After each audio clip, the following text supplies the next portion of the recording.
Hey, what's going on, guys? The Horror Man back with a quick spoiler-free review of The Batman.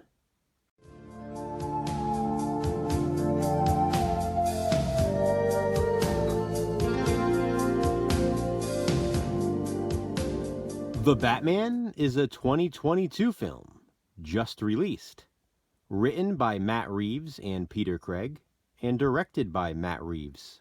Obviously, since it was just released, there is no physical media release just yet, which is why I'll be showing this reprint of Detective Comics number 27, the first appearance of the Batman. I'll keep this brief, since I know pretty much everyone will be reviewing this movie. I will also not be spoiling anything you probably don't already know from the marketing of the film. This will merely be a collection of my thoughts, rather than a typical review. Let me start by saying I hadn't even decided I was going to review this movie.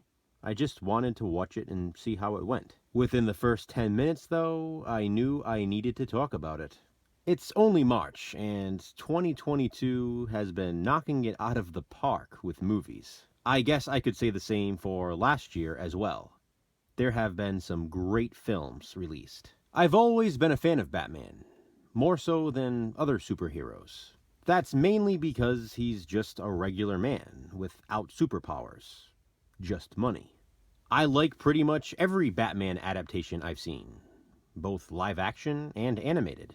The Batman 2022, though, might just be my third favorite Batman film of all time. And that's only behind Tim Burton's Batman films, Batman 1989 and Batman Returns.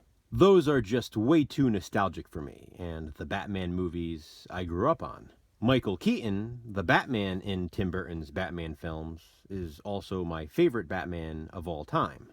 My second favorite, though, believe it or not, is Robert Pattinson in The Batman.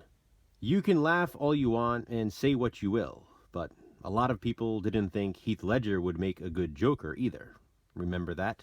Pattinson nailed it, in my opinion, both as Bruce Wayne and as the Batman. Stop thinking of Twilight when you think of Robert Pattinson. He's a great actor, and he proves it in this movie. It was sort of the equivalent for me of seeing Ryan Gosling in Drive for the first time. I hadn't expected him to be a badass after seeing The Notebook, and I did not expect Robert Pattinson to come off as a badass in The Batman. But he did. Zoe Kravitz, daughter of Lenny Kravitz and Lisa Bonet, plays Selina Kyle.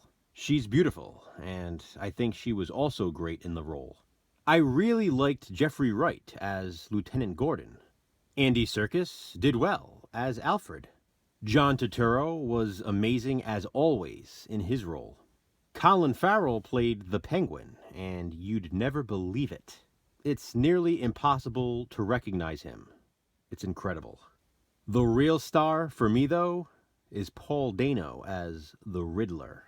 I'd go as far as saying he gives an Oscar-worthy performance. Who would have thought one of A.J. Soprano's friends would be such an amazing villain? Not just amazing either, maybe one of the best in all of the Batman films. I know a lot of people were a bit hesitant because of the Riddler's look in this movie, but trust me, it somehow works. It's downright terrifying, actually. Which brings me to my next point. The Batman is basically a horror movie, and the director said that himself. The movie literally begins on Halloween night in Gotham. In fact, Batman: The Long Halloween was one of the influences on this film. As soon as the opening scene started, I felt like I was watching a slasher. No joke, I'm not exaggerating. That's ultimately what this movie is, a whodunit slasher.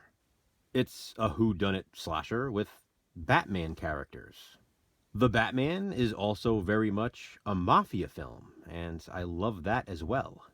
The soundtrack is fantastic, and I need to get it on vinyl. That's how good it is. The Gotham setting was everything I wanted it to be, and with a nearly 3-hour runtime, 2 hours and 55 minutes approximately, I wanted more. I don't mean that in a bad way. I just mean that the movie was so good I did not want to stop watching.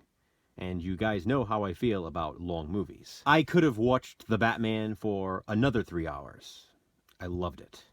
From what I've read, Robert Pattinson signed a 3-movie deal as the Batman, so I cannot wait to see the next installment in this saga. Until then, though, I cannot wait to watch this one again and again. The Batman could easily end up being the best film of the year.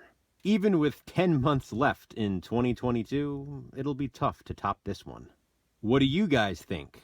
Will you be seeing The Batman? Have you seen it already? If so, what do you think of it? Comment below and let me know. Thanks for watching, guys. Hit that thumbs up and, be kind, subscribe.